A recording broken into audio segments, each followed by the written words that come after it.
Mac, how you feeling right now? It seemed like you had your full burst back on Saturday. Where are you at right now? Feel good. Yeah. Yep, healthy. What does that do for you going into this game? Just now you two.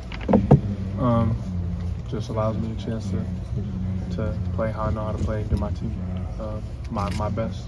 Marvin said before the season, one of his goals was obviously beat the team up north, win the Big Ten championship. What does this game in particular mean to you? Everything. This is the only game you have to win at Ohio State. So, we're ultra locked in, ultra focused. Was last week the first time you felt fully healthy, like you had all your explosiveness back? I keep getting better and better each week. So, I feel like last week was the best I felt, and I feel like I'm gonna feel better this week too. So. Mac, what stands out about Mike Samerstill and the matchup between you two that you've seen on film from him? I don't have too much to comment about in terms of their players, but I know that we're going to go in with a great game plan. We're going to work our tails off this week, and we're going to do our best and fully trusting the coach's game plan and whatever plays are being called. I have full trust in the guy over there who's doing his interview. So, we're going to go in and give it a good shot. Emeka, for those of you guys that got in 2020, 2021 and don't have gold pants, when I just say that out loud, how does that sit with you? How much of a motivating factor is that you guys haven't done that yet?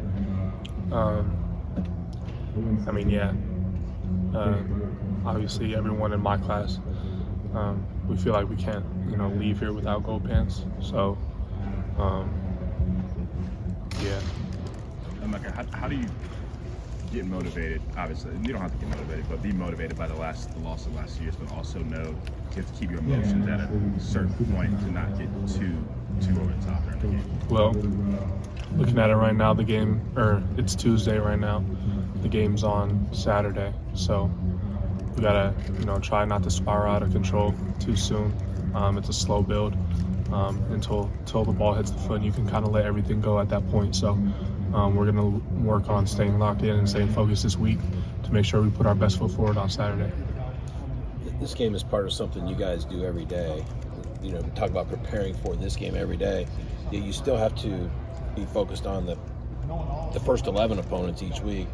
How's the coaching staff help you guys navigate that to be thinking about both, but not let the one influence the other? Yeah, we know what's coming at the end of the season every single year, so that's always in the back of our mind. But you have to have ultra focus on whoever your opponent is that week, because they're going to be the most important person you play that week, since they're the only person you play. So getting that win each and every week, and focusing on that opponent is something that's super important. But like I said, who you're playing at the end of the year every year. Was it hard not to look ahead at all the last couple of weeks, or is that something they do so well to keep you guys focused that way that it's not that big of a struggle? The closer it gets, the harder it can be. But I feel like we handled Minnesota the way we should have, and we put our best foot forward there. But we were quickly off of Minnesota and on to the team up north. And kind of off that, with everything that's going on in Michigan, and has been going on in Michigan over the last couple of weeks, how much has Brian or the staff reinforced that idea of stay focused on what you have to do, not worrying about what's going on in their camp or what's going on over there? Yeah, we know we have something special here in Columbus. We have a chance to do something special.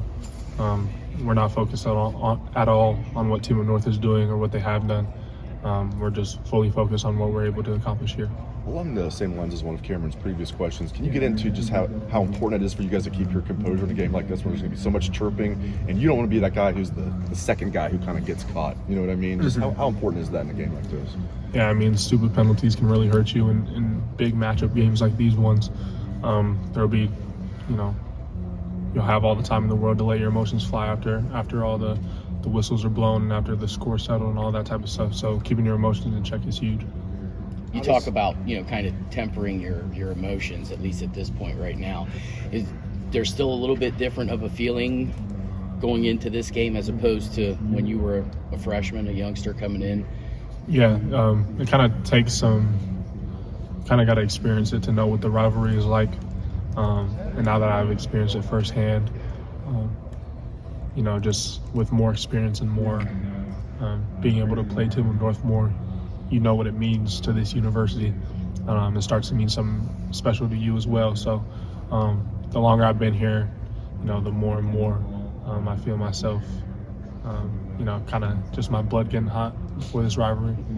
How much has the two big games you guys have played in, and I know you obviously missed the Penn State game, but as a team, how much does that experience help? I know this is a different level, but how much does that help you guys going into, especially on the road, having played that way against Notre Dame? Yeah, when you play hard games, you kind of learn how to win in tough environments, especially Notre Dame since it was a away game. So you kind of learn, what it takes to win in those type of environments and what you have to do as a team.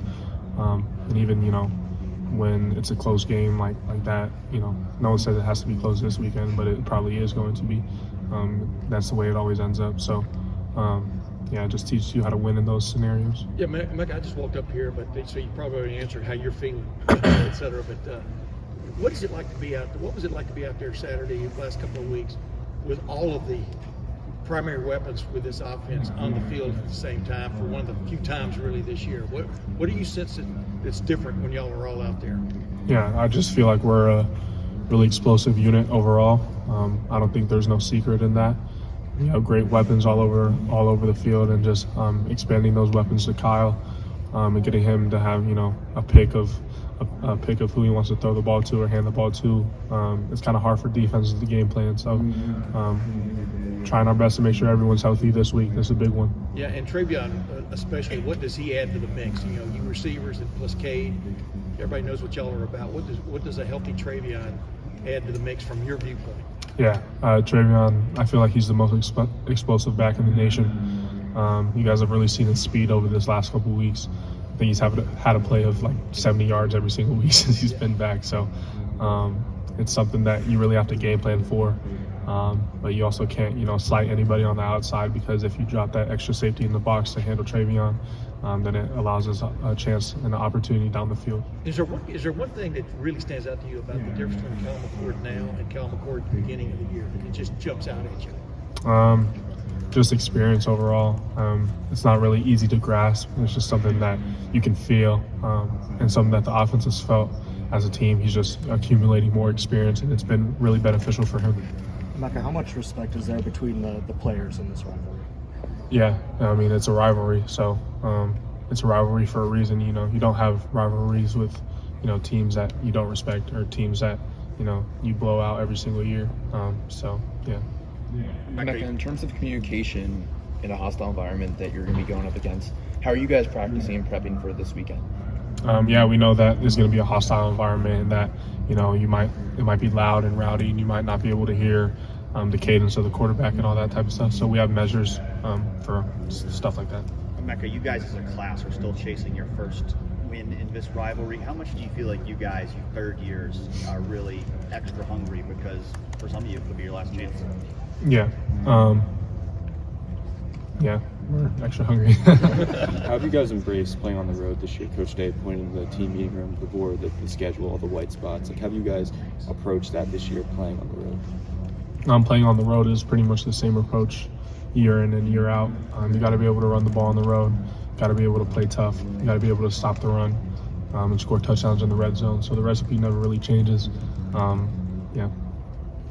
Kind of following up on that, Coach Day has talked about you guys being road warriors.